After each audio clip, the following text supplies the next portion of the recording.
najlepša hvala. Zdaj bomo kar malo treme, ker ste tako lep uvod naredili. Družina veliko stvari, nažalost ne glasba. Pri meni sem ljubezen do glasbe, pri tebi izjemno poznavanje glasbe, kar jaz zelo cenim. Je pa res, da nas druži tudi od neka bistveno taka ljubezen, zanimanje in radoznalost do dramatike in gledališča, seveda tudi literature, v bistvu sva v različnih letih. Jaz kar nekaj prej kot ti oba študirala primerjalno književnost, tudi doktorirala sva potem iz primerjalne književnosti in v bistvu se oba doktorirala iz tematike, ki je bila v bistvu na nek način skupno presečišče najinega raziskovanja. Oba sva se zelo intenzivno in se še ukvarjala z dramatiko, tudi z družbenostjo dramatike. Oba sva ena redkih teh entuziastov, ki se z veseljem ukvarjajo tudi slovensko dramatiko in slovenskim gledališčem, kar se nam očitno zdi pomembno, drugače se ne bi tako intenzivno s tem ukvarjala. In v bistvu imamo danes lepo priložnost, da v bistvu še enkrat povem to, kar sem ti povedal, ko si bil tako prijazen in si mi podaril tvojo knjigo, ki sem jo prej že dobro poznal. Poznal sem pač ta prototekst za knjigo, se pravi tvoj doktorat, ki se mi zdi izjemno pomembna, zanimiva, tehtna raziskava. Na eni strani poskus oziroma zelo uspel poskus zgodovinjenja slovenske dramatike, ki si ga upel med te dve leti, se pravi 1943 in 1990, po drugi strani pa raziskavo, ki v bistvu še ni bila narejena in mislim, da je pionirska, dejansko odnosa med dramatiko na eni strani, oblastjo na drugi, kot nekim umestnikom in občinstvom, do katerega ta dramatika in kateremu je ta dramatika namenjena, ki je v bistvu po mojem mnenju prvi tak sociološki tudi pogled na dramatiko oziroma na odnos med dramatiko in slovensko družbo, ker je taka zelo dragocena, po eni strani sociološka, po drugi strani teatrološka, po tretji strani pa seveda tudi tema, s katero se ukvarja zgodovina literature oziroma zgodovina drame. Ta zgodovina drame je zmeraj vpeta v dve polji, saj eno je polje literature, kot eno od vrsti ali zvrsti, odvisno smo slovenist ali primerjalc, kako to poimenujemo, literature, po drugi strani pa kot del živega gledališča. Ravno dramatika v tem času, kot zelo natančno opišeš v svoji knjigi, je bila en temeljnih generatorjev novega slovenskega gledališča, ki se v tem času tako je pač postavila teatrologija, rekli so temu, da se je evropeizirala. Jaz sem se zmeraj spraševal v bistvu, na kakšen način se je evropeizirala ta dramatika, dokler nisem potem našel te analogije z rusko dramatiko 19. stoletja. Za rusko dramatiko 19. stoletja je znana ta teorija, da je v 19. stoletju znotraj Rusije potekala ta evropeizacija, ki je pomenila nekaj zelo podobnega kot za Slovenijo v 20. stoletju, se pravi nek blazno močen razmah dramske pisave, hkrati pa izgradnja celega gledališkega obrata. V Rusiji se je to zgodilo nekoliko prej, ker so pač gre za eno kulturnih velesil, tudi v Sloveniji po tem smislu tudi se je zgodilo pač res rano, potem šele v 20. stoletju. In zaradi tega je seveda to 20. stoletje, še bolj pa druga polovica 20. stoletja, kjer se je od partizanskega gledališča do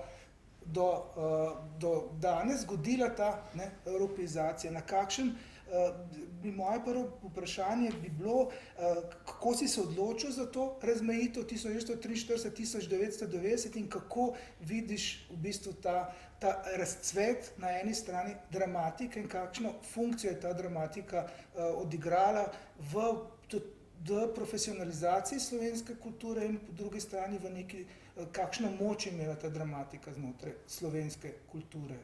V različnih obdobjih različno se to natančno razlagaš. Hvala za ta uvod. Zdaj si mi natrosil kar nekaj vprašanj. Ja, ampak pravzaprav geneza te raziskave je pravzaprav zelo prozaična. In sicer mi oba dva sva dobro poznava profesorja Lada Kralja, ki je predaval na primerjalni književnosti dramatiko in on je v nekem predavanju nekoč rekel, da pravzaprav ni dramskega teksta, ni teatra, ki ne bi bil družbeno dejanje. In to je meni na nek način tako ostalo v spominu in se potem, ko sem se odločil za doktorat, pravzaprav soočil z neko nenavadno situacijo, ki jo imamo v slovenskem gledališču. To se pravi, da je slovensko gledališče od leta 1945 naprej doseglo nek blazen razcvet. Ne, če govorimo o 3 gledališčih, naprimer v slovenskem, govorimo po drugi svetovni vojni o rasti teh gledališč in danes govorimo o 13, zapravo o neki mreži gledališč, govorimo o blazni profesionalizaciji, govorimo pravzaprav o celi seriji dramskih avtorjev, prej pravzaprav zelo redko posejanih, Cankar recimo kot nek vrh, vse ostalo relativno pozabljeno. Danes govorimo o celih generacijah, od generaciji 60-ih z Smoletom, Božičem, Kozakom in tako naprej. Potem generacijo 70-ih, močno, se pravi Jovanovič, Šeligo, Jesih in tako dalje. 80, Jančar, Svetina in kar naenkrat ta teater postane ne samo relevanten v slovenskem prostoru, postane seveda zelo relevanten v jugoslovanskem prostoru in, če smo čisto odkriti, seveda v zadnjih parih desetletjih seveda tudi zelo relevanten v evropskem in tudi svetovnem prostoru. In zdaj, po drugi strani smo pa ves čas, ko smo študirali, govorili, ja, ta dramatika je zelo družbeno kritična, tudi to, kar bereš, pravzaprav vidiš, to je čista zajebancija na politični sistem. In tukaj se meni postavljalo vprašanje, kako je to možno, da pravzaprav je gledališče kot družbeno dejanje, hkrati kritika neke oblasti, čeprav vemo, da je dejansko teater toliko drag, da ga ne moreš delati kot sam izdat. Skratka, ne moreš na nek način toliko velike produkcije in tako odmevne produkcije peljati brez denarja, brez pravzaprav neke podpore. In tukaj se pravzaprav kaže nek paradoks, ki je bil zame zelo zanimiv in se mi zdi, da enostavno odgovori ne morejo biti enostavni. In tudi seveda niso. Zaradi tega sem se potem lotil prav raziskave 1943-90, zaradi tega, ker je leta 1943 bilo ustanovljeno Slovensko narodno gledališče na osvojenem ozemlju. To je pravzaprav recimo prva inštitucija, ki je nastala, gledališka inštitucija, ki je nastala v partizanski vojski in iz te inštitucije pravzaprav izhaja ta model teatra, ki ga mi poznamo po vojni. Seveda je to nek prototeater, ki se je razvijal v zelo neugodnih razmerah, ki je zahteval neko produkcijo, ki je bila zelo improvizirana, tekste, ki so jih pisali na hitro in tako naprej, ampak vendarle tukaj se kaže pravzaprav pogled partizanov, komunistične partije, ta prvi pogled, kaj naj bi dramatika počela in se pravi tenka direktna odslikava teh družbenih razmer. In to je pravzaprav, če rečemo, nek prvo obdobje, v katerem so si zamišljali, da bo umetnost, kultura pravzaprav izgrajevala političnega človeka ali pa recimo na nek način ilustrirala politiko. To je čisto direktna odslikava in tukaj se mi zdi, da je najbolj tipičen primer je pravzaprav Kocbekov tekst Večer pod Hmelnikom, ki je seveda resnici na ljubo čisto za nič dramski tekst. Čisto za nič dramski tekst pa zaradi tega, ker je Kocbek vzel zares to, kar je tovarišija razumela kot ideal. Zaprav, napisal je dramski tekst, ki nima konflikta, kjer se vsi strinjajo, kako je fajn, kako je v bistvu svetla bodočnost prišla, še tistih par belogardistov se malo pokasa, vsi so srečni in tako dalje. Skratka, ampak je pa emblematičen zaradi tega, ker na nek način predvideva to enotnost družbe. Zaprav, družba, ki je povsem enotna, združena pod nekim političnim sistemom in znotraj katere pravzaprav vlada neka popolna harmonija. To je ta utopija, ki jo je tovarišija oziroma ki jo je kasnejša komunistična partija na nek način imela pred očmi.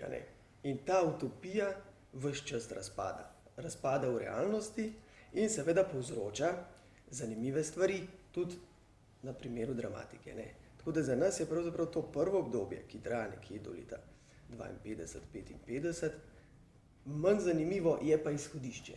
Ne. Zaradi tega, ker potem vsa dramatika od leta 55 dalje pravzaprav kaže neke luknje v tej utopiji. Ne. In ponuja alternative ali pa ne, to dekonstruira, smeši, parodira in tako naprej. To je, zdaj si mi daj eno super izhodišče. V bistvu imaš poglavje, ne, ki je posvečeno onemogočeni alternativi, ne, se pravi tukaj gre za dva dramatika, ki sta v bistvu pisala že pred vojno, med vojno in takoj po vojni, se pravi za Ivana Mraka in Vitomila Zupana, za dva, kot sam napišeš, izrazito različna in raznolika avtorja, ki sta pa v bistvu že postavila neko alternativno matrico za novo dramatiko, ki se kasneje razvije po 55. letu, recimo. Zdelo se ti je pomembno to izpostaviti. Zakaj? Saj na nek način si že malo odgovoril, ampak se mi zdi, da veliko natančneje to definiraš znotraj knjige. Dejansko tukaj gre zgolj za dva avtorja, ne, ki imata popolnoma različni usodi in pravzaprav, po mojem mnenju, tudi popolnoma različen pomen znotraj slovenske literature. Ne. Na eni strani Ivan Mrak, ki je zelo kontroverzen avtor. Ne. Jaz moram reči, da spadam med tiste, ki ga ne cenijo preveč, so pa ljudje, ki ga kujejo v nebo. Ne. V smislu, recimo Taras Kermauer in tak. Ne. On je začel pravzaprav z Obločnico nekako v 30 letih z nekim zelo iskrenim in močnim ekspresionizmom, ne, skratka s to svojo titansko idejo. Če to berete, to je pravzaprav dobro. Ne. Ampak premiera, mislim, da je bila v Mestnem domu, je bila, ne, skratka doživi popoln flop, ne, ljudje se skražajo, ne, smejejo se mu in tako naprej. In on zavzame potem neko držo, vsaj tako kot jaz to vidim, neko držo pravzaprav ranjenega intelektualca, ne, ki ves čas vsakim svojim tekstom dokazuje, da skratka v vsakem svojem tekstu, ti so zelo različni in na nek način vedno bazirajo na nekih ali zgodovinskih dogodkih, zgodovinskih osebah ali kaj podobnega, ne, ampak v vsakem takem tekstu se pojavi ena oseba, ki je žrtvovana in v tej točki, ko se jo žrtvuje, ko se jo ubije, dobi to nekakšno svetniško avreolo. Ne. In tukaj se zelo, po mojem, zelo jasno kažejo paralele pravzaprav na njegovo življenje in na upanje, da bodo v eni točki dojeli, da je on genialc. Ne. Pa je imel seveda še ta, recimo, čist personalni problem, da je poleg tega, da je mislil, da je dober dramatik, mislil tudi, da je dober igralec, ne. In je dejansko igral po več oseb v teh svojih dramah in skratka to je rahlo komično izpadlo. In niso na nek način ugotovili, da je on genialc, ne? Ampak on pelje svojo linijo zelo dosledno in koherentno, ne glede na to, kaj se v družbi dogaja. Ne? Tako da v tem smislu se mi zdi, da on seveda je onemogočena alternativa, ampak ne v tem smislu, da bi bil družbeno zelo kritičen ali pa na nek način potencialno nevaren. Ne? Ja, jaz mislim, da je nevaren, če samo eno tako medvprašanje, da verjetno tudi najbolj zanimiv v tej svoji trilogiji, ne, ki je obravnavala vojno v Rdeči maši in tako naprej. Tam so neke točke, ki so po mojem mnenju zelo zanimive lahko za razvoj slovenske dramatike, zdaj pa verjetno se odpira kot nek dramatik, ki bi ga lahko odprlo neka postdramska perspektiva, ne vem, z recimo temi himničnimi, bizarnimi tragedijami od Josephine Baker in tako naprej, ki bi pa lahko bila samo neka zanimiva zelo izhodišča za novo gledališče. Dejstvo pa je, da v bistvu postavi neko drugo strukturo, ne, in ta sovita anekdota, ne, ko so uprizorili Obločnico, je ta znani ljubljanski psihiater, ne, označil za norca vseh norcev, potem je pa ta znani psihiater končal v psihiatrični bolnišnici. Ivan Mrak je preživel lepo svoje življenje do konca, se pravi, da se ne ve, kdo je bil takrat bolj nor, ne? Ampak dejansko je to zelo vplivalo na Mraka, kar je v bistvu zelo zanimivo. Čisto drugačna figura, ki je pa verjetno, kot si že sam nakazal, ne samo pomembna za razvoj slovenskega romana, ampak tudi za razvoj slovenske dramatike, je pa Vitomil Zupan, s katerim ste si bila, ne bi mogli biti verjetno bolj različna. Ja. No, če sam za Mraka tu, ti nazaj malo repliciram. Ja, jaz se strinjam, ne. Mrak je siguren potencial, ampak moraš ga očistiti te njegove himničnosti, ne. Če pa to narediš, je pa vprašanje, če si pravzaprav še njemu zvest, ne. To je pač neko vprašanje pri Mraku. Zupan pa prav nasprotno, ne. Zupan pa na nek način, ga jaz vidim kot človeka blazno iskrivega duha, na nek način zelo odzivenega na družbene razmere, ki pa spet po nekem spletu okoliščin pravzaprav, ne, postane persona non grata. Meni se zdi zelo emblematična ta njegov prvi dramski tekst, ne, Trajbas, ne. Vprašanje Jurija Trajbasa, kjer gre pravzaprav za neko kritiko meščanske družbe, kritiko recimo teh blagih socialističnih idej, ki na začetku vojne pridejo na repertoar ljubljanske drame in jih prepove italijanska cenzura. To se pravi, očitno nek tekst, ki je bil za okupacijsko oblast problematičen, Zupan gre potem v partizansko vojsko in postane tam en glavnih propagandistov, en najuspešnejših dramatikov partizanske dramatike, še več, takoj po vojni dobi prvo Prešernovo nagrado. Skratka, on kar naenkrat postane državni umetnik. Ampak, takoj isto leto, ko dobi Prešernovo nagrado, ponovno izide, oziroma prvič izide Trajbas in doživi spet zelo ostro politično kritiko. Kar naenkrat isti tekst, ki ga zavrne italijanska oblast, jo zdaj nova oblast spet prepozna kot kritiko same sebe. Se pravi, nekaj, kar absolutno ni bilo tako mišljeno, dobi te konotacije in potem vemo zaradi različnih anekdot in zajebanci, skratka, Zupan pristane v zaporu, dejansko postane disident in njegovi dramski teksti praktično ostanejo v bunkerju za cirka 15 let. To se pravi, teksti, ki so bili absolutno pred svojim časom, ki so pa imeli relativno pravzaprav malo vpliva, ker niso bili dani v javnost takrat, ko so nastali, ampak mnogo kasneje, se pravi sredi 60-ih let,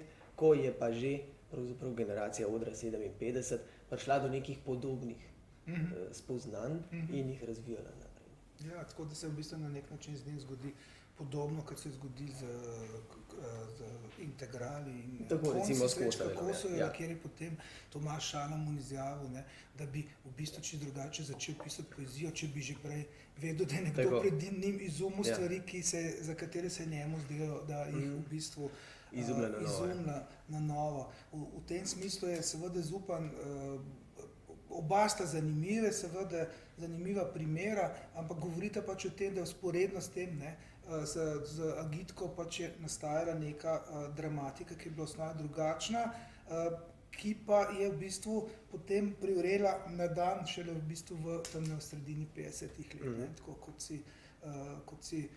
kot si označil. In tam gre pa res za nastop neke izjemno močne generacije. Kako ti sam vidiš to generacijo in kako vidiš v bistvu odnos oblasti do te generacije, oziroma kaj je bilo bistvo te tako imenovane kritične generacije, kot so jo poimenovala, v nekem obdobju, ki je bila generacija dramatikov, igralcev, intelektualcev, sociologov in tako naprej. Ja, to je pravzaprav res neko obdobje, ki se ga danes težko predstavljamo. Na nek način bi lahko rekel, da je bilo mitično ali kogarkoli. Vsekakor pa zelo zanimivo. Tukaj je spet šlo za nek preplet različnih okoliščin. Najprej dejstva pravzaprav, da z letom 1948, s sporom z Informbirujem, Jugoslavija išče svojo pot. In ker se je mogla dokazati, da je pravzaprav drugačna kot Sovjetska zveza in cel vzhodni blok, je seveda začela popuščati. Ne? Ta ideološka kontrola je začela popuščati. Po drugi strani se je zelo jasno pokazalo v začetku 50. let, da tako močna ideološka kontrola hromi umetnost in hromi gledališče. Ne? Tam obstaja nek zapis enega od ravnateljev drame, ki opisuje, kakšne probleme ima s programom. Ne? Pravi, on pravi, ja, zdaj mi iščemo avtorje za naslednje leto, ne? In dobimo strani CK-ja skratka seznam avtorjev, ki so v redu. Ne? Tam med njimi se najde recimo Anuj, ne? Oni čudno gledajo, ne mogoče. Ne? Ok, gremo, iščejo tekste in čez 14 dni pride, ne, da je v bistvu Anuj odsvetovan, ne, kolaboracionist, kaj pa jaz vem. Ne. Skratka, stvari se tako hitro spreminjajo, da je enostavno teater težko delati. Ne. In zato leta 1955 pravzaprav ta nek zunanja zadeva je seveda ta natečaj, anonimni natečaj za slovensko dramo, kamor se prijavijo pravzaprav mladi pisci, neka mlajša generacija, prav Smole, tako je bil Javoršek kot starejši, ne, in pa Torkar, ljudi, ki so pravzaprav živeli na robu tega sistema, ne, ki niso bili pravzaprav njegov center, ki niso čutili te druge svetovne vojne kot najbolj zveličavno in agitko kot edino možno formo in so pravzaprav čutili, da ta raj na zemlji, ne, ki je bil obljubljen leta 1945, iz katerega se je zdelo, ne, da je ta zmaga v drugi svetovni vojni ga garantira, da ta ni prišel. Ne. In tukaj so začeli pisati pravzaprav neko literaturo, ki se zelo naslanja na eksistencializem, na francoski eksistencializem, ki na nek način izhaja iz istega občutja. Ne. Prav iz vprašanja, kaj narediti v nekem obdobju, ko pravzaprav metafizike ni, ko te utopije se ne da realizirati in se začnemo spraševati v različne smeri, ne, bodi si, a se da narediti nekaj novega, ne, sem gre po mojem, recimo Smole za poetično dramo, tudi Kozak, ne, recimo za eksistencialistično, ali pa celo pridejo do spoznanja, da pravzaprav ni ničesar, ne, in da je vse skupaj totalno absurdno, ne. To je pa nekako Božičeva teza, no. Ampak to obdobje in ta generacija je ključna. Ključna je zaradi tega, ker so oni začeli preskušati nove smeri. In so pravzaprav zastavili vse tri poglavitne žanre, kakor jih jaz vidim v povojni slovenski dramatiki, torej eksistencialistično dramo, poetično dramo in dramo absurda. Zdaj pa, da se tukaj ne spluščamo v čiste podrobnosti, ne, mogoče samo na kratko, zakaj gre. Ne. Poetična drama na nek način izhaja iz simbolizma, ko je simbolizem skušal evocirati nekakšno metafiziko, ujeti nekaj, kar se ne da opisati, kar pa lahko na nek način naznačimo ali nekaj podobnega. To, kar se zgodi v 60-ih, je to, da se skuša preko te forme misliti oziroma nakazati nek sistem, ki bi bil socializem, ki bi pa za razliko od tega, ki se je dogajal po letu 1945, bil uspešen. A ne? To je bila na nek način pravzaprav ideja, ki je izhajala iz kroga intelektualcev okrog odra 57. Ne? Zaprav, ali se da ta socializem popraviti, ali se ga da pripeljati nazaj k njegovim temeljem. Ne? Vprašanje, ali je mogoča svoboda posameznika preko revolucionarnega nasilja. Ne? Njihov odgovor je ne. Zaprav, treba je najti nekaj drugega. Ne? In to je ena opcija. Druga opcija, eksistencialistična drama, je pravzaprav neka oblika tradicionalne drame, v kateri se razpravlja o teh vprašanjih. To je delo Kozaka, ne, pa Feri. In tretja, ki jo pa nakaže Božič, pa se razvije seveda kasneje zaradi drugih okoliščin, je pa drama absurda. To je pa pravzaprav tisti žanr, ki pa dojame, da te utopije nikoli ne bo. In kar naredi, je enostavno prikaže ta nič, razsuje jezik, razsuje fabulo, razsuje vse, ne? In se pravzaprav igra z nekimi aluzijami na družbo, na sistem in s tem na nek način ga spodkopava. Ne? Zdaj, prav ta tretja linija pravzaprav v 60-ih samo z Božičem na nek način pride ven, Zaradi tega, ker je bilo to upanje, da se na nek način sistem da popraviti, vsaj po mojem, še toliko močno, ne, da je ta generacija v to še verjela. Ne. Vse do leta 1964, ko ukinejo perspektive, ne, ko je njih pravzaprav, ne, kot tisto generacijo, ki je bila pozvana, da to naredi. Ne. Vse skupaj izhaja pravzaprav iz teh reformističnih teženj Staneta Kavčiča. Ne. Oni so dobili občutek, aha, gre za reforme, Kavčič o tem razmišlja, dajmo še mi. Ne. Ampak dejansko tukaj se stvar obrne. Ne. Če je bila prej dramatika odslikava družbe, a ne, v agitki, zdaj dramatika stopa korak naprej. Ne. Dramatika pravzaprav pokaže, da če mislimo z reformami resno, je treba misliti politične spremembe. A ne. Tega Kavčič ni, ne. On dejansko na to ni računal. On je zaradi tega sesul perspektive leta 1964 in streznil intelektualce. Ne. Ker naenkrat dobimo 5-letni pravzaprav nek gap, ne, do Popilje, ki pa gre v čist drugo smer, ne, seveda poloma ta absurd. In kaj se je zgodilo Kavčiču, ne, čez 6 let odstavijo tudi njega. Ja, ostanejo pa tisti, ki so verjetno že skozi govorili, kakšne so te meje dovoljenega. Ne.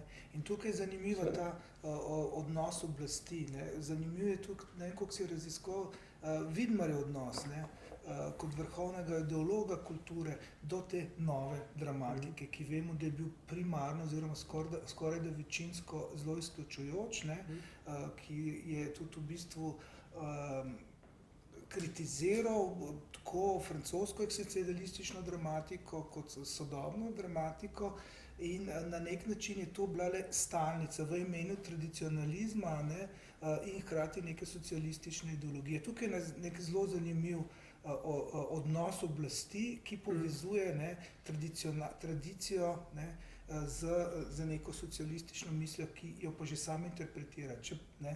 Absolutno. Absolutno, ne sam Vidmar, tudi Ziherl, ne? No, seveda. Ampak zagon temu razvoju pa ne dajeta ona, ne? Tudi ona dva. Ne daje pravzaprav ta stalna linija, ki je nekje v ozadju, ampak te mladi politiki, ne? Se pravi Krajger, Kavčič, ki pa vidijo kulturniško opozicijo, kakor jo danes rečemo, kot svojega zaveznika, ne? Kot tistega, ki pravzaprav zahteva reforme, ki zahteva na nek način problematizira nacionalno vprašanje in tako naprej, ne, za kar je takrat šlo. In tukaj se pravzaprav ustvarja neka sinergija, ne, ki to generacijo vleče naprej. Ne. In tukaj je pa zanimiva ena druga stvar, ki se ves čas ponavlja, in to je dejstvo, da je pravzaprav ta kritika vedno dislocirana.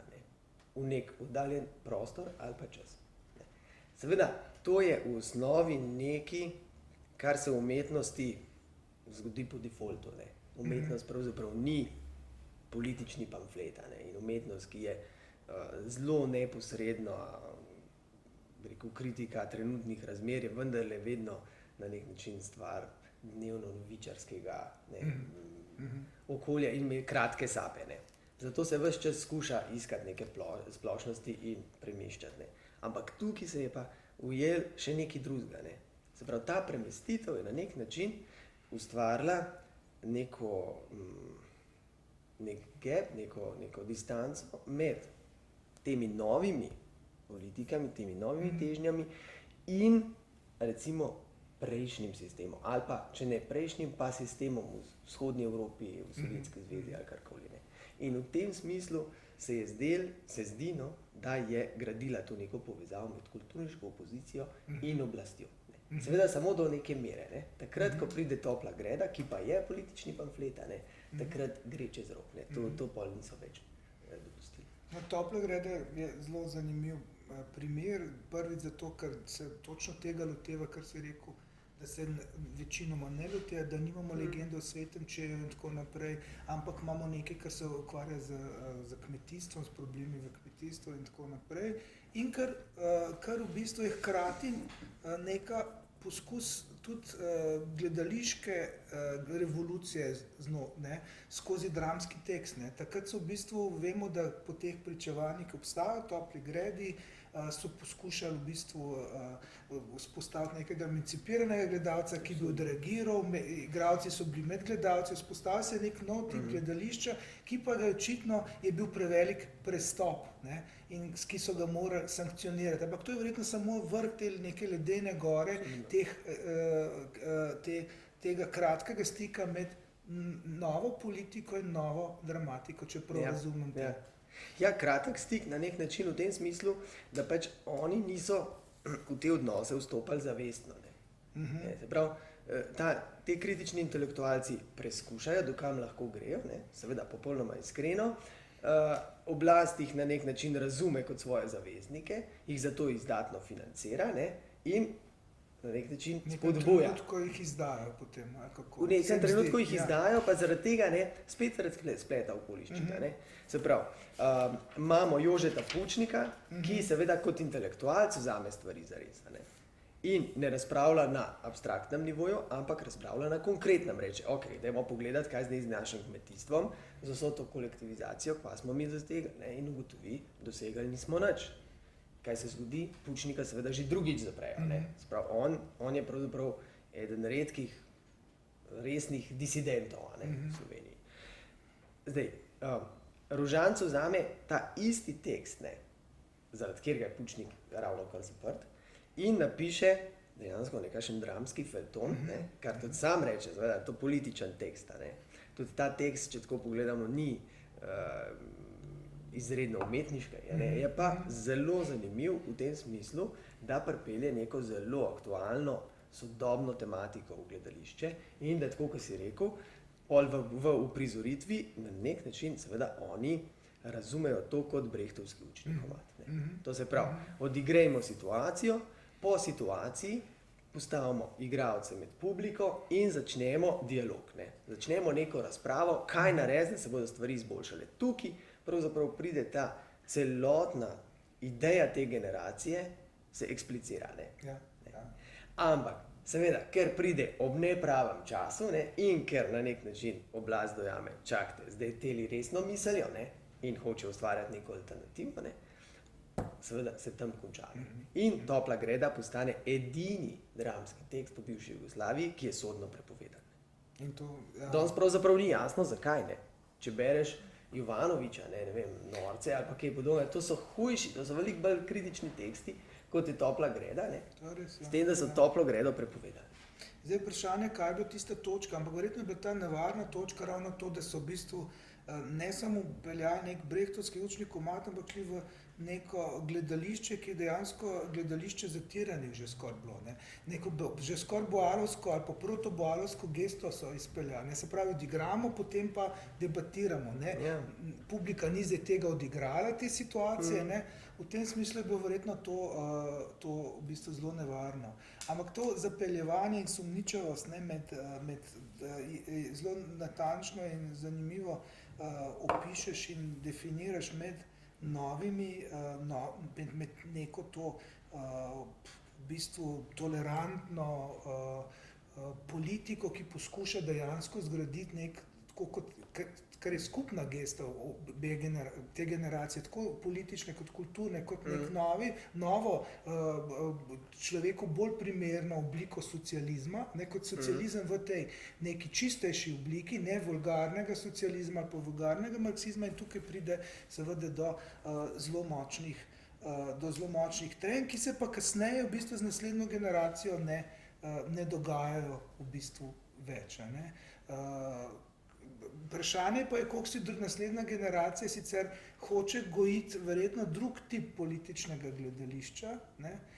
Res je pa, da v bistvu bi Norci morali biti uprizorjeni, saj Štitko piše, že na odru 57, na enem od sestankov sta se pridružila pač odru 57 Tomaž Šalamon in Dušan Jovanovič, in če bi prišlo takrat do uprizoritve Norcev, do katere je prišlo še veliko kasneje. Norci sami so veliko bolj še subverzivni ali pa nevaren tudi tekst, ki so mu celo očitali v prvi uprizoritvi, potem mislim, da je bilo v Celju, da ni dovolj radikalna, da izgublja to radikalnost, ki jo je imel v bistvu tekst.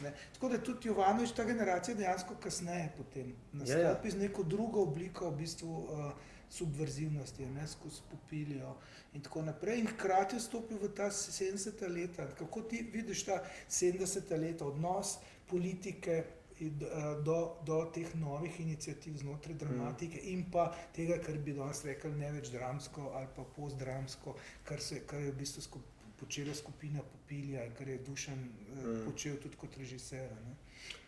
Ja, mislim, tukaj imamo pravzaprav v 70 letih drugačno situacijo. Ne?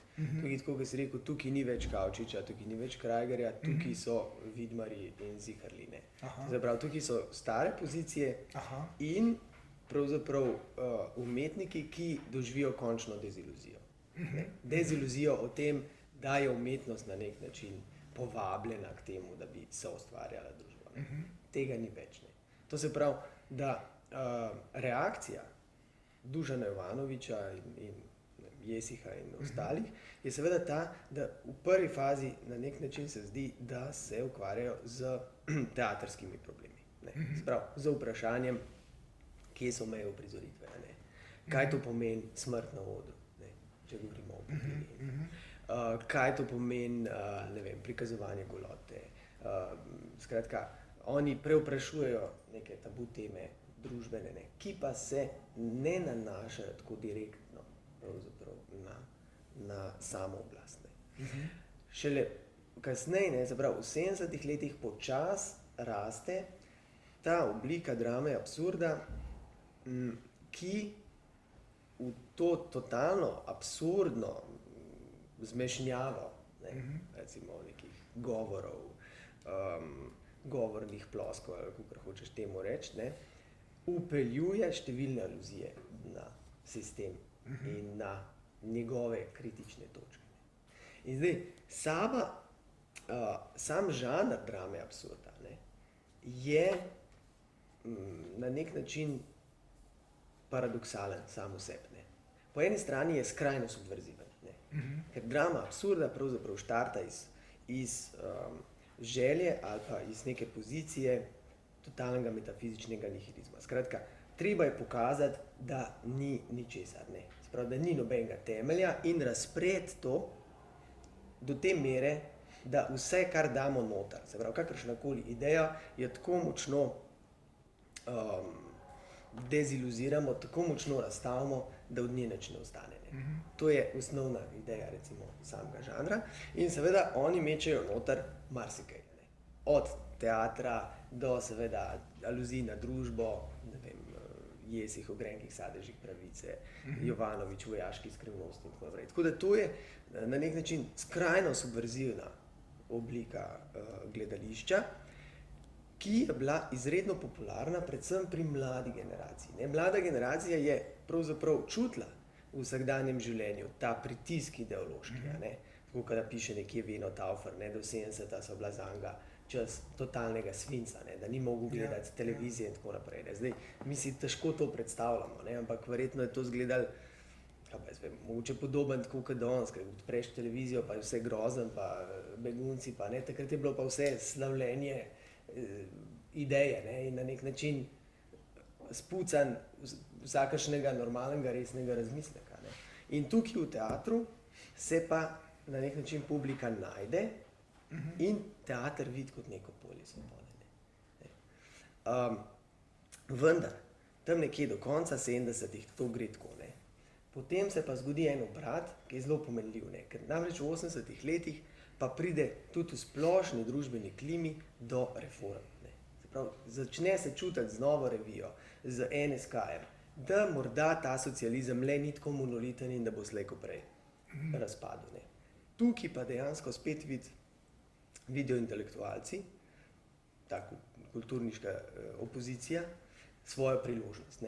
In je zelo zanimivo, kako Jovanović in Šeligo, ki sta bila prej seveda eminentna avtorja drame absurda pravzaprav na začetku 80-ih spremenita žanr in gresta nazaj v nekakšen realizem brechtovskega tipa, recimo. Skratka, zgleda, da sta imela občutek, da se v drami absurda da marsikaj povedati, da se pa ne da na nek način ponuditi nekih alternativ. Zato, ker tudi alternativa, ki jo skušaš ponuditi v drami absurda, na nek način razpade, tako kot vse ostalo. Ja, to je gotovo res, gotovo zelo zanimivo. Potem v bistvu, če pogledamo, zdaj so že prišla do 80 let, 80 leta so ta leta tako imenovanega političnega gledališča, politične dramatike, za katero se že sam gotovo nakazal, da je šlo za nek povratek na nek način k realizmu, ki pa bil tak brehtovski, oziroma je imel v sebi neke primesi, ki so bile pač sodobne, na nek način že tudi postmodernistične, takrat se je začel bolj v bistvu o tem govoriti. Hkrati se pa ta dramatika, saj Dušan Jovanović se ni hotel poimenovati kot politična, ampak je rekel, da je to angažirano gledališče, angažirana dramatika, kar govori v bistvu, da se je navezal na nek način na to, kar je kritiziral v 60-ih letih, ko je bil kritik, se pravi, je kritiziral ravno oder 57 Becketa v tem smislu, ker je iskal nekaj novega v dramatike. Kako pa vidiš ta leta? Ta leta so bile seveda zelo, ki je zaznamovala to, o tem vsi pišejo in je seveda tudi res Titova smrt leta 1980, zaradi katere je prišlo še do hitrejšega v bistvu razkroja nekega sistema. Hkrati je bil to nek krizni sistem v ekonomskem smislu, ta Jugoslavija, ki je bila financirana z različnih strani, je neko pomembno funkcijo opravljala znotraj nekega večjega globalnega sveta, je postala neko slepo črevo, in hkrati se je pa začela razvijati nova dramatika, politična dramatika, po drugi strani je pa prišlo do neke krize dramatike, v odnosu do gledališča, ravno tudi v teh 80-ih letih. Ta kriza je v Sloveniji nastala v bistvu 10 let kot kasneje, kot v nekaterih drugih državah. V drugih državah se govori o tej krizi dramskega avtorja v 70-ih letih. V 70-ih letih pri nas je prišlo najprej do zelo močnega tega performativnega obrata, po drugi strani se je pa potem gledališče kar naenkrat postalo relativno zelo konzervativno, verjetno tudi zaradi političnih okoliščin. Kako ti vidiš ta 80. leta, odnos med dramatiko, oblastjo, hkrati pa odnos med dvema konkurenčnima sferama, na eni strani dramatike, na drugi strani gledališča, ki se poskuša osamosvojiti, spet ponovno. Ja, 80 so zdaj ponovno, tako kot 60 na neko obdobje, ki ga verjetno do danes vsi sanjamo. Sanjamo v tem smislu, da je šlo za neko zelo živahno, zelo zanimivo obdobje, v katerem se je zdelo, da lahko literatura, da lahko umetnost pravzaprav pomeni neko družbeno dejanje.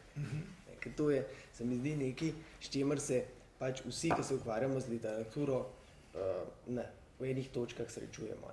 Vprašanje, kaj je pravzaprav point tega našega, te naše tvarine. No in takrat se je zdelo, da stvari pravzaprav res imajo nek odziv. Zakaj? Zato, ker pravzaprav v 80-ih, tako kot si rekel, s Titovo smrtjo, s tem, da pravzaprav Jugoslavija ni vedela čisto dobro, kako peljati stvari naprej. In je bilo jasno, da na nek način vleče malo vsako svojo smer. Prišlo je do reform znotraj Zveze komunistov Slovenije, prišlo je do ZSMS-ja, do številnih alternativnih gibanj, ki so se formirala.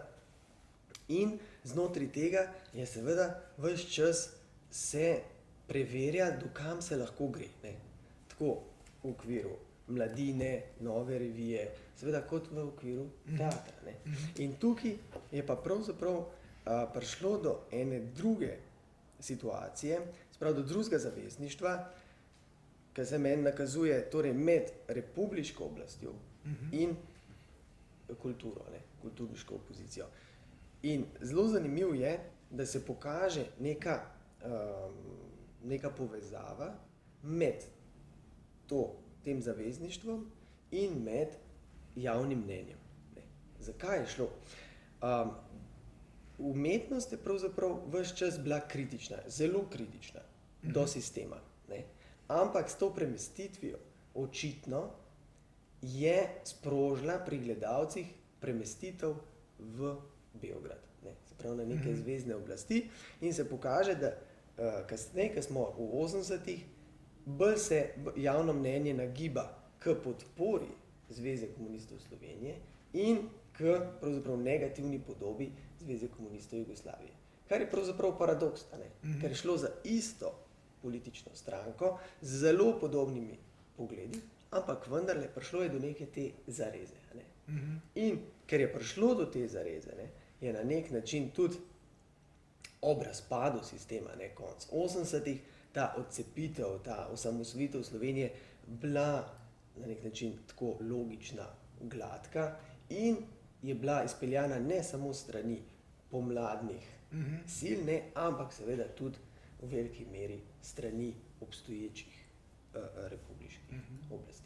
In tukaj so se dejansko pravzaprav podpirali eni in drugi. In Jovanovič v svojih intervjujih recimo zelo govori o tem, kako je seveda pisal o Informbiruju, o Karamazovih, kako je pisal o kritičnih točkah sistema iz neke svoje notranje nuje, iz pravzaprav izkušnje njegove lastne družine. Hkrati pa se je zavedal, da so to neke pasje bombice, da to so pravzaprav lahko problematični teksti. In so bili na številnih koncih Jugoslavije. Ampak stvar je bila takrat že tako kaotična, da tekst, recimo Karamazovi, ki ga prepovejo v Beogradu, je potem uprizorjen v Ljubljani, v Zagrebu, v Sarajevu, pride celo na gostovanje v Beograd in tako naprej. Skratka, in obratno, se pravi, tekst, ki ga nisi mogel izdati v Prištini, se izda v Ljubljani in tako naprej. Skratka, republike med sabo na nek način tekmujejo, katera je bolj liberalna, katera je bolj svobodomiselna in to gre seveda umetnikom zelo na roko. Seveda, to, kar pa praviš znotraj teatra, je pa ta ideja, se pravi, sumničavosti med tekstom in odrom, je prisotna, seveda je prisotna. Ampak v koncu 60-ih, ko se pojavljajo Popilja, ko se pojavljajo prve, recimo, res predstave, ki so postdramske, ki so na nek način dedinje tega performativnega obrata, sledijo 70-ta, 70-ta, ki imajo neko popolnoma konzervativen predznak. In pomenijo nek, korak nazaj. 80-ta so pa odprta in spet na nek način omogočajo in vabijo te mlade ustvarjalce. Pa ne bo to Pandur, pa ne bo to Repnik ali kjerkoli drug, da preskušajo. Se pravi, ne samo meje svobode s samim tekstom, z neko intelektualno razpravo, ampak seveda tudi meje svobode znotraj teatra, znotraj uprizoritev. In tukaj pride do nekaterih zelo uspešnih stvari, naprimer Šiherazada od Cvetine, ki je kot tekst sam, seveda, absolutno kritičen, s tem serajem, ki razpada, ki je na nek način totalitarna družba in tako dalje. Po drugi strani pa seveda s to režijo Tomaža Pandurja, ki naredi na podlagi tega teksta pravzaprav eno ključnih uprizoritev. Ta leta so zelo zanimiva, Šiherazada, mislim, da je bila leta 89, se pravi konc 80-ih let.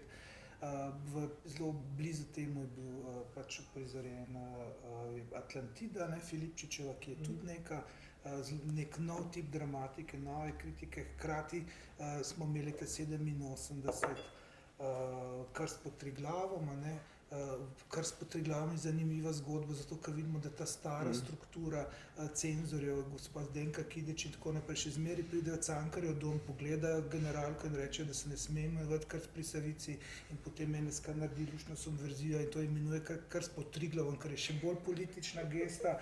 Tako da imamo na večjih linijah imamo prekristjanjevanje, kot to NSK-jevci označijo gledališče, ampak imamo neko prekristjanjevanje tega dramatike in oblasti in tako naprej, kar pomeni, da so ta leta izrazito živa in živahna.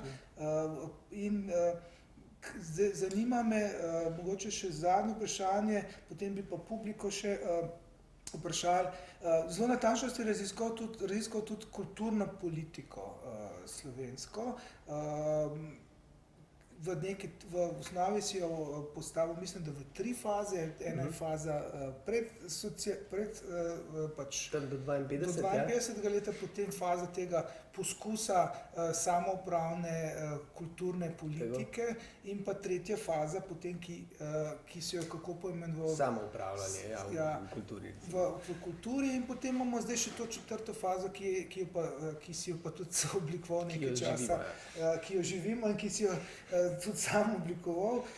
In zanima me znotraj tega obdobja 43 do 90, kje se ti zdi, da je kdaj Slovenija vzpostavila res konsistentno kulturno politiko, oziroma katero obdobje se ti je zdelo najbolj plodno? To obdobje 60 let, kjer je politika na nek način funkcionirala, imela včasih vsaj neke skupne cilje z dramatiko. Kako bi to postavil? Ne, mislim, kulturna politika, ne, je vedno na nek način nasilje. Ne. Če govorimo med letoma 43-90, danes je to malo drugače. 43-90 je na nek način ves čas poskus ideološke kontrole. In vsa ta živahna obdobja so pravzaprav napaka v sistemu. Napaka v sistemu v 60-ih, ko se zgodi to, da je pravzaprav v sistem kulturne politike vgrajena zelo močna kontrola. Vse inštitucije imajo upravne odbore, kjer sedi 2/3 zunanjih članov, to so pač preverjeni kadri, ki skrbijo, da ne bi slučajno šlo kaj narobe. Hkrati pa seveda te liberalne politike, ki na projektnih razpisih podpirajo eksperimentalna gledališča, ki so organizirana kot društva, ne, in dokler seveda se tja daje denar in nimajo ravnatelji gledališč nič proti, da igralci zvečer igrajo tam, ne, stvari funkcionirajo. Se pravi, absolutno napaka v sistemu. V 80-ih letih pravzaprav ravno tako. Ne.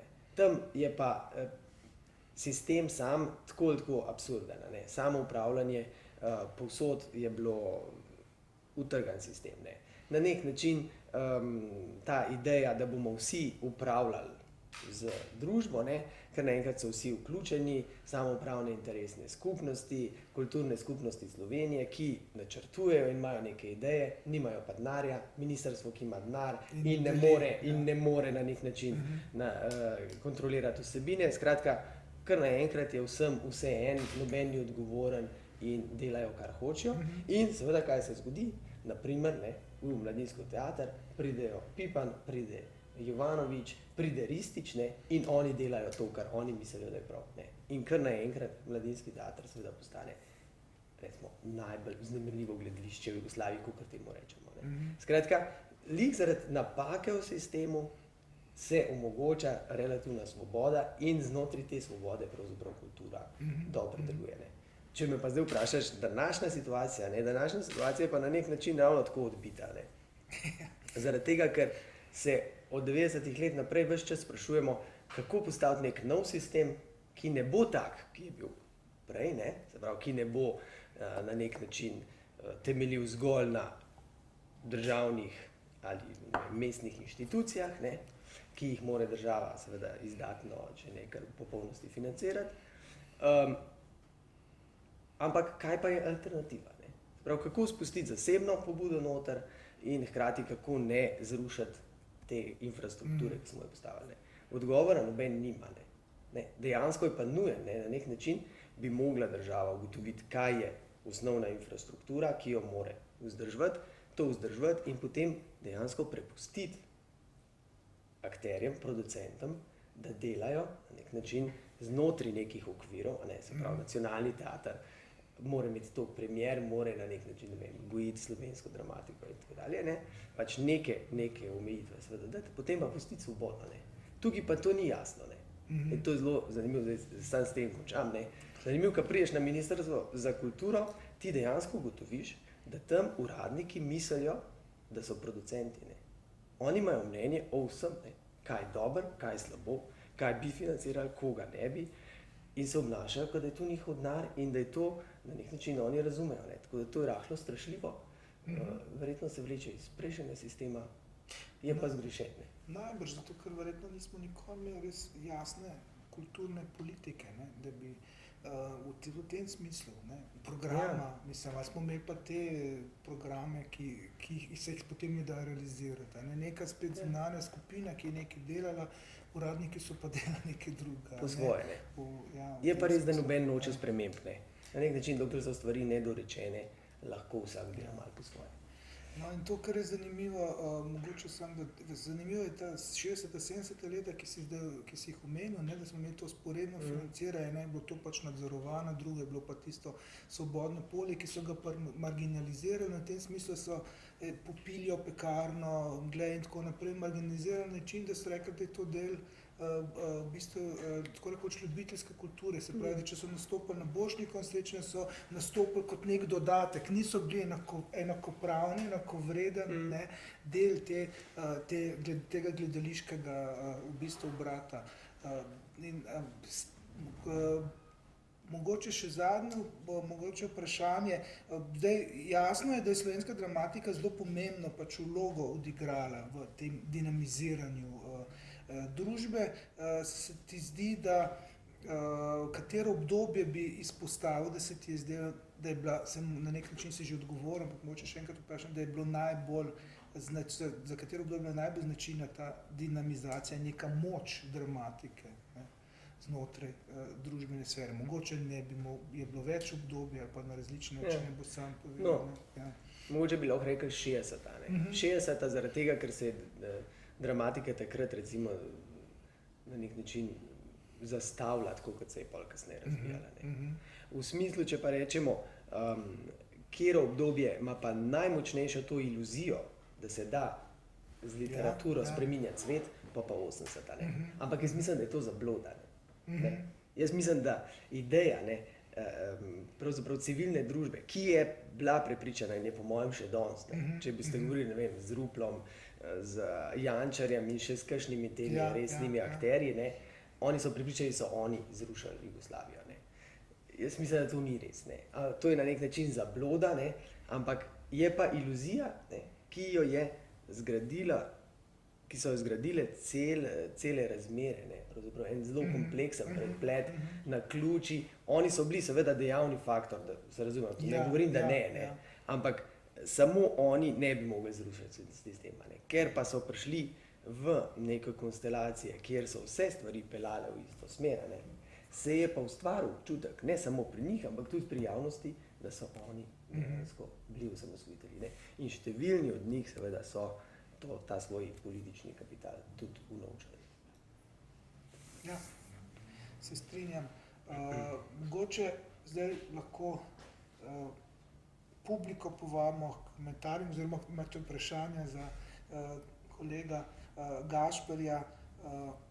Zelo veliko stvari odpira, zelo veliko tematik odpira knjiga, čeprav je osredotočena na te ujetnike svobode. Super se mi zdi, ker si vzel naslov Filipčičeve igre, ki pa hkrati govori o tem paradoksu tega razmerja med dramatiko in politiko, da so na nek način bili dramatiki, ne, ujetniki svobode, ki se jim je razpirala in se jim je zapirala, ne, in so bili hkrati prepričani, da so oni ti, ne, kot si zdaj rekel, ki so v 80-ih letih tudi izborili si svobodo, da bi potem v 90-ih ugotovili, da ta svoboda je relativna. Ja, ne, in da tudi ni to, kar so si zamislili. Ja, zanimivo je, ne, enem intervjuju, ki sem ga imel z Jovanovićem, Jovanović reče, politična dramatika v 80-ih je bila najbolj komercialen žanr. Ne, to po mojem pove vse. Ne. Danes, ne, bi na nek način vsi to radi, ne, s Frljićem načelo. No, Frljić, recimo, on je na nek način v nekih konstelacijah ponovil to. Ja, on je v bistvu še bolj mediatiziral to, kot je njim uspel, ne, čeprav v bistvu je težko reči, da je še bolj, ker leta 80, ne, mislim, da je bilo leto 80, ko Josip Vidmar izjavi, da sta Dušan Jovanović in Ljubiša Ristić kulturna terorista, večje mediatizacije ne moreš v bistvu doseči. Takrat vemo, da je Jugoslavija zelo dobro podpirala teroriste in jih je tudi urla, ne, ampak njih pa niso tako zelo podpirali v tem kulturnem terorizmu. Očitno se pa zdela zelo nevarnemu, ne, ker je on to povedal iz funkcije predsednika Sterinega Pozorja, na katerem so se res kresale te debate, ki se danes ne dogaja več 3-urne prepričevanja, že prepričanih in tako naprej. Zdelo se je očitno v tistem trenutku, kar se gledališče rado veliko obmišlja, ne, da spreminja svet. Seveda na nek način je pa to bilo relativno, tako kot si sam zelo natančno povedal. Danes bi ga pa seveda spet rado, ne, na različne načine in delno ga pač tudi verjetno uspeva, ne, ampak ta subverzivnost je zmeraj zelo omejena. Ne. Ja. Predvsem je ena bistvena razlika, ki jo jaz vidim, ne, da našen teater oblasti ne iritira več. Ne. Ni Josipa Vidmarja, ki bi nekoga označil za kulturnega. Če bi bil, ne, potem bi seveda teater imel neko popolnoma drugo vlogo. Zdaj pa enostavno ga ignorira, ne, oblast. Sprejema, ignorira, kakor hočeš, ne. Na nek način jemlje kot obliko zabave, ne. Kar je v bistvu, ne, za resen teater je to kastrirajoče. Kaj pa sama dramatika, kako recimo bi po letu 90 v bistvu to pač njeno dejansko performativno moč na družbo zaznavaš kakšne momente, ki so bili v bistvu ključni v tem smislu, kako se je v bistvu ta vrh s kulminacijo, samosvojitvijo, kako so potem tokovi? Ja, pravzaprav 90-ta so ena zelo močna zareza, ne. Novih avtorjev je relativno malo, predvsem Zupančič, Möderndorfer recimo v tej prvi fazi 90-ih, in pa avtorji od prej, ne, Šeligo, Svetina, Jovanovič, ne, ki zelo dobro načeloma, ki pišejo dosti podobne tekste, ne, in ki imajo recimo toliko dober občutek, če govorimo o Jovanoviču, ne, da je uspel to svojo formo, ki jo je imel, transponirati pol v balkanske vojne, ne, kjer je bila spet zelo uspešna, ne, ampak ne na slovensko sceno, ne, ker tukaj se pravzaprav s to formo očitno ni dal kaj dosti operirati, ne. In je po letu 2000, se mi zdi, spet nova generacija, ne, Simono Semenič. Seveda je Zupančič na nek način tukaj je briljanten avtor, ne, ampak za moje pojme je on je avtor, ki govori o stanju družbe na splošno, ne. Se pravi zelo, recimo globalno, ne, v nekih koncernih, govori o nekih medčloveških odnosih in tako naprej. Njega zelo težko, se mi zdi, razumeš kot nekega komentatorja konkretnih družbenih razmer. Pa spet, ne, pravzaprav ja, ampak nekih splošnih vzorcev, ne, tako da malo tukaj vam pade, ne.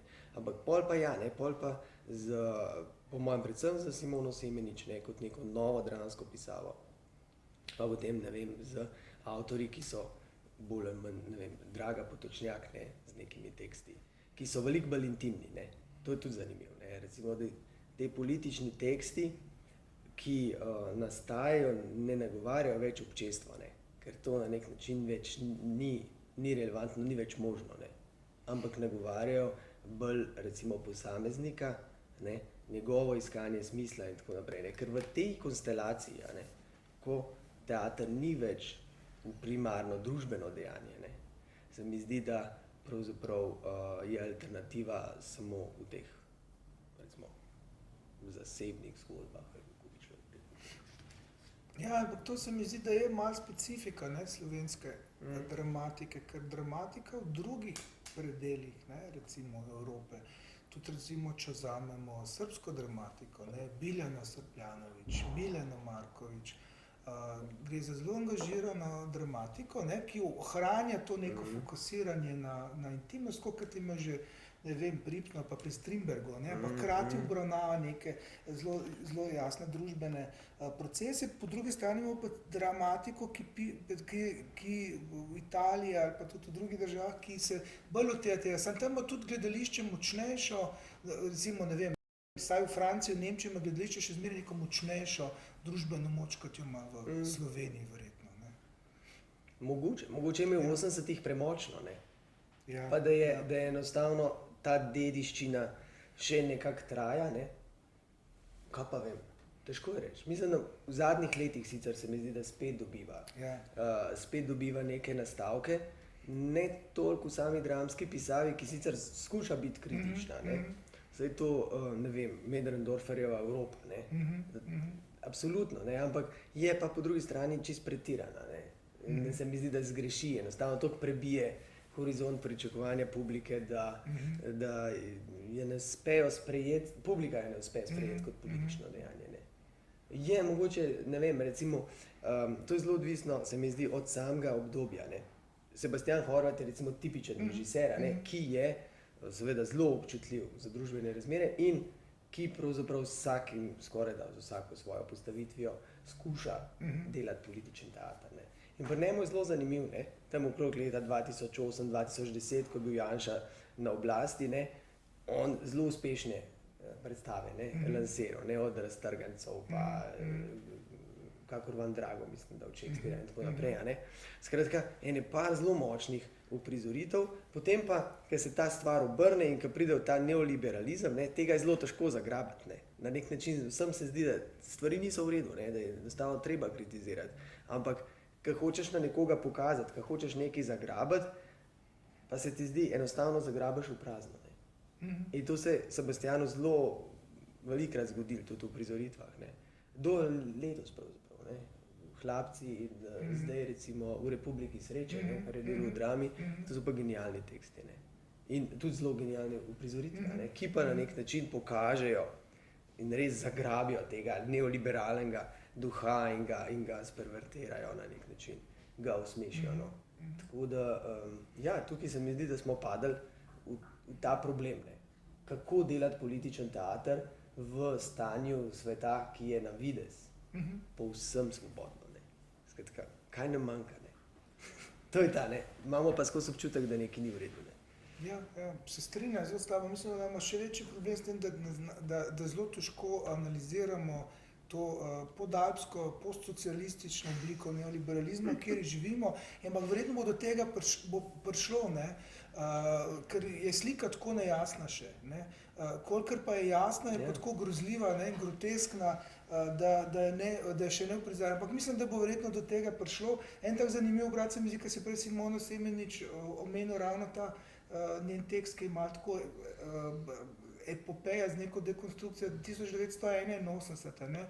Je nek tekst, ki dejansko združuje neko zelo intimno, ne? Noto z odslikavo ali pa sopostavitve leta 1981 in današnjega časa. Ne? Tukaj so neki nastavki, ki se tudi po moje pri drugih dramatikih pojavljajo in verjetno bo zdaj prišlo spet verjetno do nekih močnejših, kar si želimo, pač interakcije med sodobno slovensko dramatiko ali pa ne več dramatiko, kako bi temu rekli, in prizoritvenim poljem. Ne? Veliko imamo teh primerov, meni je zanimiv primer Slovensko narodno gledališče, ne? Emila Hrvatina oziroma Janeza Janša. Se je tudi kot tekst bil celo nominiran, mislim, da za Grumovo dramo, čeprav je nastal na drug način, kot neka izrazito dokumentarna drama, ki pa hkrati del enega procesa. Tako da zmeraj znova se vračajo te Jesihove limite, ki jih je pisal na vajah in tako naprej. Mislim, da se odpira počasno, ne vem, kaj je tvoje mnenje, neka nova oblika simbioze gledališča in dramatike, hkrati pa verjetno nova političnost. To je težko, vse o tem si nekako tudi govoril. Ne? Ja, ne, definitivno. Jaz mislim, da več tukaj je mogel preteči teh 20 let in več, enostavno zaradi tega, ker te generacije, ki so ustvarile to Slovenijo, na nek način niso bile bolj sposobne to reflektirati. Ne? To se pravi, morale so prijeti nove generacije, ki so, ne, recimo, neki marginalci, neki zatirani, ne, da imajo svoj glas, ne, in šele ta glas lahko postane političen. To je sigurno. Pol druga stvar, ki se je zgodila, je to, da so 90. leta, da je teater pravzaprav šel zelo v telesnost, v gib, pravzaprav stran od teksta, ne, in se je šele potem 2000-2005 vrnil, počas vrnil, ne. Se je zavedal, da je tekst še vedno eno temeljno določilo, ne, ki ga ni treba zdaj jemati kot svetinjo, seveda normalno, ne, tukaj je zdaj pač nek postdramski teater, ampak brez teksta pa pravzaprav zelo težko teater delati. In to mislim, da je spoznanje, ki je zdaj, ki je bolj ali manj jasno, ali Buljanu, ne, ki, bi rekel, čist deklarativno dela postdramski teater ali pa kjermukoli pravzaprav režiserju, v Dragi Debreji, Millerju. Tukaj sem se spomnil enega zanimivega primera, ampak to je res tak obstranec, kot se mu reče Emil Filipčič. On napiše pač leta 1993 je napisal to Psiho. Če danes beremo, tako kot če beremo zdaj, ali pa gledamo Butinskala, je v bistvu on edini dramatik bil, ki se je takrat lotil dejansko zelo aktualne slovenske družbe. Prvih oblik tajkunstva, direktor Smelte, direktor Petrola, nastopa predsednik Slovenije, ki proda svojo hčerko, tako rekoč. Nekaj, kar je v bistvu pa 10 let pred časom, ali pa 15 let pred časom, kar pa takrat v bistvu družbe ni zanimal ta tip v bistvu politične dramatike, ki je bila še komična. Tukaj se mi zdi en tak zanimiv primer. Mogoče bi še kaj tacga našala. Enostavno drži ta teza, ki si jo rekel, da so v bistvu po 80-ih letih, v 90-ih letih enostavno nastal nek odmik od tega, v telesno, v vizualno, v intermedijsko, v vse možno, v neko čisti konceptualizem, ne pa v to ukvarjanje z realnostjo. Ja, pa verjetno enostavno tudi publika na nek način težko sprejme, da je ta uresničitev te pravljice, ki so nas prepričevali tisočletne sanje Slovencev in tako naprej, da je takoj gnila. To je težko. To rabiš veliko časa, da ugotoviš, mislim, da pridejo generacije, ki na nek način ne čutijo te mitičnega izhodišča. Saj to tudi po vojni. Na nek način, ko mi to danes beremo, rečemo, to je grozno, to so jim vsem možgane pralo, oni pišejo te agitke, to je res, tako bi rekel, naivno. Ampak jaz mislim, da so oni dejansko iskreno to pisali, da kad ti 4 leta morije preživiš, na nek način si prepričan, da zdaj more priti nova doba. In traja nekaj let, da vidiš, da temu ni tako, da pa zdaj malo da traja. Imamo boljši standard. Še kakšne vprašanja, komentarji? Jaz razmišljam, če se skozi postmodernistične uprizoritve sploh na nek način da biti res političen. Zaradi tega, ker je vse nekako tako zbanalizirano in težko je to mi opisati, ampak recimo, ko sem gledala Lorencijevega Kralja Jubija, so v bistvu zelo radikalno politični, ampak ker so tako pretirani, se publika smeje. In je v bistvu komedija, a ne bi smela biti, ker so v bistvu res zelo resne stvari. In tako je dvojno zakodiran postmodernizem postal, da v bistvu ga razumeš, če razumeš njegove postopke, mogoče lažje razumeš njegovo političnost, če si pa bolj naiven gledalec, pa nekako sploh ne prije do tebe in se rečeš, da to nekaj zbrujeno. Ne vem. In kako bi danes sploh lahko še naredil neko dramo, ki bi res naslavljala neke politične ideje, pa da ji ne bi rekli ideološka, pa karkoli, pa da ji ne bi rekli neoliberalistična. Obstaja sploh alternativa?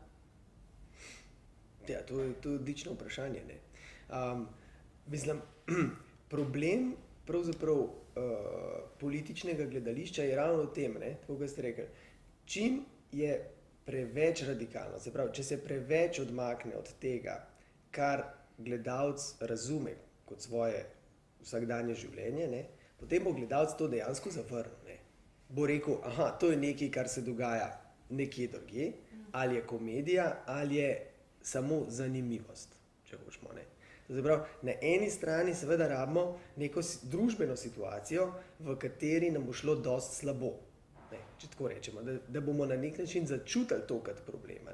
Ker če mi pravzaprav živimo neko bolj ali manj lagodno meščansko življenje in gremo v teater in nas tam prepričujejo, da je s to družbo vse narobe in da je treba to razsuti, potem mi težko na nek način to začutimo. Zdaj pa na katerem segmentu, to zdaj ne pomeni, da moramo imeti nizke plače. To je po mojem ravno primer te Janševe vladavine. Se takrat ni bilo dosti drugače, ampak vsi so govorili, ja, uradniki ne smejo govoriti, oni delajo neke čistke, menjava kadrovske in tako naprej. Kar naenkrat se je vrnil ta neka napetost pravzaprav. In takrat se mi zdi, ljudje razumejo, aha, teater je lahko spet neko polje, kjer mi to lahko povemo. In tam postanejo te stvari relevantne. In bi mogoče tudi Kralj bi v tistih razmerah na nek način deloval drugače. To je ena stvar. Tako da ni pravzaprav enoznačnega odgovora, kako postmodernistično ali ne. Sam neka mera je pravzaprav odvisna, je pa teater problematična umetnost zato, ker jo ni možno preveriti. Ne? Pač tam so neke vaje, tam se dela to, Tomaž poznaš še boljš kot jaz, a ne? Nekaj se načrtuje in potem se da to enostavno pred publiko in to spet živi neko svoje življenje. Ne? Lahko užge, ne? Lahko udar mimo, ne? Tega ne vemo. Ne? Zdaj, kakšen tekst bi pa moral biti, ne? Da bi na nek način bil političen? Ne? To je pa vprašanje za $1 milijon. Ne? Ampak če lahko na nek način nekaj potegnemo iz izkušenj britanske dramatike, ne? To se pravi te dramatike v Fries, Serake in Ravenhilla in tako naprej. Na nek način to morajo biti teksti, ki govorijo, ki nagovarjajo, ki na nek način uprizarjajo življenje svoje publike. No. Skratka, to ne more biti več domačijskost, to ne more biti več neki abstraktni modeli. To bi pravzaprav morali biti neki teksti, ki govorijo o tem, kako vi in jaz živiva. Ne? Pač neke te mlade generacije, urbane, kaj se nam dogaja. Ne? To je po mojem ena stvar. Ne? Druga stvar je pa seveda, če hočemo biti politični, seveda bi mogle biti te stvari pokazane dosti iskreno, dosti močno in na nek način, ne konkretno kritične, ne? Ampak gre za to, da vas zrevoltira. Ne? Bolj kot za to, da vam reče, to je slabo, pejmo nazaj v Jugoslavijo, pejmo, ne? Ker to je že naivno, tega mi ne sprejmemo več. Ne? Mi na nek način čutimo, da je nekaj narobe. In mi, če bomo šli v gledališče in to razumeli kot nek gledališče, ki je za nas relevantno, ne? Bomo mogli začutiti ta manko tudi v teatru. In ga po mojem začutiš, ne, na številnih predstavah. Recimo, ena od tako genialnih je za moje pojme Lorencijeva uprizoritev Mrtveca, ki pride po ljubico. Ne. To je recimo tekst, ki sam po sebi seveda ni nič političen, ne, ni nič kritičen, ampak uprizarja pa pravzaprav to dilemo. Ne. Ali bomo na nek način zadovoljni s tem, kar imamo, ne, se je v redu, ne, nekako bo že, ali se bomo odločili za to, da rečemo ne in da zberemo svojo avtentično izbiro. Ne? Na nek način bomo rekli, hočemo, čeprav nam je čist fajn, mi tega nočemo, hočemo nekaj drugega. Ne? To seveda uprizori čist na neki intimni ravni, ne? Ampak tak teater pravzaprav se tudi dotakne, ne? Postmodernističen ali pa ne. Ja, mislim, se strinjam s tabo, na nek način mora seveda iritirati. Jaz bom zdaj vzel drug primer, ki ga dobro poznam, ravno ta Frljičeva predstava Prekletna gozdajalec svoje domovine, ki v bistvu smo igrali po mojem v 18 državah, ne, od Evrope do Kanade in ki dejansko funkcionira skozi to, da zgradi nekaj, ki te iritira, to razgradi, spet zgradi in tako naprej in nagovarja očitno vsako publiko. In ta publika ne samo, da je predstava všeč, debatira o tej publiki, piše o tej publiki, odpira nekaj problematike, ki so naše, jih pa mora, ni pa tukaj recepta in to je zato si ti rekel, da ni tle nagrade za ne vem koliko dolarjev, ker dejansko ni recepta. Jaz mislim, ta predstava je zanimiva, ker ta tekst je bil izbran tudi na festival Nove evropske drame, ne? Čeprav teksta nihče ni napisal, oziroma igralci, režiserji in dramaturgi so ga skupaj sestavili na vajah, ampak zdaj se je ljudem, ki izbirajo Novo evropsko dramo, da je to Nova evropska drama, tako da v bistvu je zelo težko to reči. Ne? Po drugi strani se mi zdi pa, da za določeno generacijo, ki pa tudi za mojo, recimo že 1981 ali pa Pet fantkov, ali pa drugi teksti v bistvu Simone Semenič, ne, ki na ta način skozi neke govorne ploskve, ki niso več dramske, dejansko proizvedejo neke močne reakcije, se dotaknejo neke realnosti, od katere se odbijajo in funkcionirajo. Ne. Je pa tukaj seveda, ker drame zelo redko beremo, ne, in ki jih večinoma gledamo, je zelo odvisna tudi to, potem od uprizoritve. Zato si eni od dramatiki pa sami tudi odločajo, da prizarjajo svoje drame, kar je redkost, ne? Eni pa ne pustijo, da bi jih drugače uprizarjali kot so jih, kot recimo Beckett, ampak ker je on pač toliko izven serijski dramatik bil, je pač ni bilo nič narobe, da je pač tako, da so morali uprizarjati, tako kot si je on želel. Bi ti še kaj mogoče dodal? Pa... Mislim, bomo videli, no. Bomo videli. Na nek način čakamo, no. Čakamo na neko novo generacijo piscev, se pojavljajo vse, ne, da bi pa bilo nekaj zelo jasnega kot nek tok, ne, ki bi rekel, aha, to pa je zdaj nova slovenska dramska pisava. Zaenkrat ni, ne. Zaenkrat ni, ker ta neoliberalizem na nek način to onemogoča, razen, ne vem, res v smislu gledališča zatiranih, ne. Tukaj pa jaz mislim, da je pri nas ta problem, da vprašanje, če imamo eno toliko močno marginalizirano skupino. Ne. Ali pa če sploh hodi v gledališče, ne? No, oziroma dela svoje gledališče. Ne? Ali pa dela svoje gledališče, čuti potrebo, da bi delala svoje gledališče. Ja. Je pa res, da se zdaj to, kar se zgodi že skozi znotraj slovenskega gledališča, pa tudi druge gledališče, so skozi te sporedne neke pač estetske revolucije, ne, na eni strani uprizoritvene, na drugi strani dramske, ne, smo imeli istočasno, ne vem, Handkeja, Šehtnerja, ne, kdo je znotraj teksta nekaj zelo revolucioniral, drugi tekst mu sploh ni bil pomenil, ali pa je nastajal znotraj predstav, ampak šlo je za isto neko dinamiko in ta bo verjetno zdaj, se nam zdi, da nastaja, ne, počas, ker v Sloveniji nekaj časa izgleda, kot da ni tega prave interakcije med slovenskim gledališčem in dramatiko za en kratek čas. Ne. K sreči pa ni, je ta čas zelo kratek, drugače ne bi nastala ta izvrstna knjiga in ne bi v bistvu analizirala zelo zanimivega predmeta analize, pa predmetov analize. Predmetov je zelo veliko, v tem smislu je knjiga zelo kompleksna in govori o enem velikem bogatstvu, v bistvu hkrati pa tudi ogroženosti, ne, ali pa prebijanje meja svobode, kot jih je generirala zgodovina in kot si jih analiziral v svoji knjigi. Ampak je upanje, siguren. Teater slovenski je relevanten, siguren. Sem prepričan, da je v dobri kondiciji. No. Tako, malo brez dramatike, malo z dramatiko, ampak sve v svemu, siguren. Ok. Ja, mi če vzamemo pač en primer, prej si omenil primer Šeherezade, recimo en največjih prebojev slovenske kulture, gledališče se je zgodil ravno pri Tomažu Pandurju, ki je drugače izjemno veliko delal klasike, ampak je dvakrat delal v bistvu te besedila Ive Svetine, ravno Šeherezada iz države, ki je nihče ni poznal, je v bistvu prebila nek plafon in je v bistvu pokazala na to, da je slovenska dramatika enako relevantna in enako dobro izhodišče za izjemne predstave kot katerakoli klasika. V tem smislu je to v bistvu zelo zanimiv med, ki je uspel in zdaj, ko sem prebiral, da Ivo Svetina ravno pripravlja za Tomaža dramatizacijo Marquezovih Stolic samote, pomeni v bistvu to, gotovo bi nastala neka nova drama. Pomeni to, da je v bistvu dramatika nekaj, kar je še izrazito živo v gledališču, o čemer priča tudi tvoja knjiga, seveda. Definitivno. Tako da.